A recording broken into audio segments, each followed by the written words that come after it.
Hi friends, Narpavi my sons Sarguna சாந்தகாசனுக்காக நான் ஒரு recipe பண்ண போகிறேன். பட்டாணி கிரேவி வாங்க பார்க்கலாம். அதுக்கு பட்டாணியை குக்கரில் நல்லா விசில் விட்டு எடுத்து வச்சுக்கணும். தேவையான இன்க்ரீடியன்ட்ஸ் பார்த்தாக்கா அவிச்ச பட்டாணி, கட் பண்ண வெங்காயம், கட் பண்ண தக்காளி, இஞ்சி பூண்டு பேஸ்ட், பட்டாணி வேக வச்ச தண்ணி, பட்டாணி வேக வச்ச அரைச்ச பேஸ்ட்டு, கருவேப்பிலை, இதெல்லாம் வச்சு தான் நம்ம பட்டாணி கிரேவி பண்ண போகிறோம். நெக்ஸ்ட்டு அடுப்பை ஆன் பண்ணிவிட்டு அடுப்பில் நம்ம வானலை எடுத்து வச்சுக்கலாம். வச்சுக்கிட்டதுக்கப்புறம் சிம்னி ஆன் பண்ணிக்கலாம். ஓகேவா? நெக்ஸ்ட்டு அதில் நம்ம எண்ணெய் ஊற்றணும். எண்ணெய் தேவையான அளவு நம்ம எண்ணெய் ஊற்றிக்கலாம். எண்ணெய் ஊற்றிட்டு அதெல்லாம் தேவையான ஸ்பைசஸ் எல்லாத்தையும் போட்டு நல்லா பொரிச்சுக்கலாம். தென் அதில் என்ன பண்ணணும்னா வெங்காயம் நல்லா கட் பண்ணி வச்சுருக்க வெங்காயத்தை நல்லா வதக்கிக்கலாம்.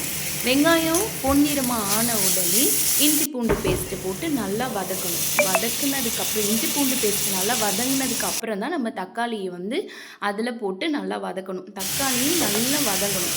வதங்கினதுக்கப்புறம் தேவையான மிளகாத்தூள், மல்லித்தூள், மஞ்சத்தூள், கரம் மசாலாலாம் நான் வீட்டிலே ரெடி பண்ண மசாலா தான் போடுவேன். கடை மசாலா எதுவுமே நான் யூஸ் பண்ண மாட்டேன். ஓகே, அதில் நம்ம பட்டாணியை வேக வச்ச தண்ணி ஆட் பண்ணதுக்கப்புறம் இதில் பட்டாணி வேக வச்சுருக்க பட்டாணியும் கூடவே ஆட் பண்ணிக்கலாம். எல்லாத்தையும் சேர்த்து நல்லா மிக்ஸ் பண்ணி விடணும். இப்போ தான் நம்ம அடுப்பை ஹை ஃப்ளேமில் வச்சுக்கிட்டு நல்லா கிண்டி விடலாம். எல்லாம் மிக்ஸ் ஆனதுக்கப்புறம் தேவையான அளவு நம்ம உப்பு சேர்த்துக்கணும்.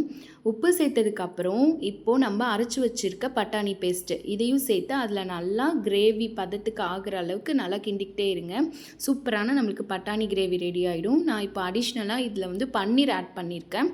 பன்னீர் இருந்துச்சுன்னா நீங்களும் ஆட் பண்ணிக்கோங்க. அது ஒரு தனி டேஸ்ட்டு கொடுக்கும். இப்போ நம்மளுக்கு பட்டாணி கிரேவி ரெடி ஆகிடுச்சு ஃப்ரெண்ட்ஸ். இதில் இப்போது நம்ம கொத்தமல்லி தழையை கட் பண்ணி போட்டுக்கலாம். சூப்பரான வாசனையான ஒரு பன்னீர் பட்டாணி கிரேவி நம்மளுக்கு ரெடி ஆகிடுச்சு. இந்த கிரேவியை வச்சு நம்ம இட்லி, தோசை, சப்பாத்தி எல்லாத்துக்குமே நம்ம சாப்பிட்டுக்கலாம். குழந்தைங்க ரொம்ப விரும்பி சாப்பிடுவாங்க ஃப்ரெண்ட்ஸ். சூப்பரான பட்டாணி கிரேவி ரெடி ஆகிடுச்சு. Bye friends. ஷேர் பண்ணுங்கள், லைக் பண்ணுங்கள், சப்ஸ்கிரைப் பண்ணுங்கள் ஃப்ரெண்ட்ஸ். பாய்.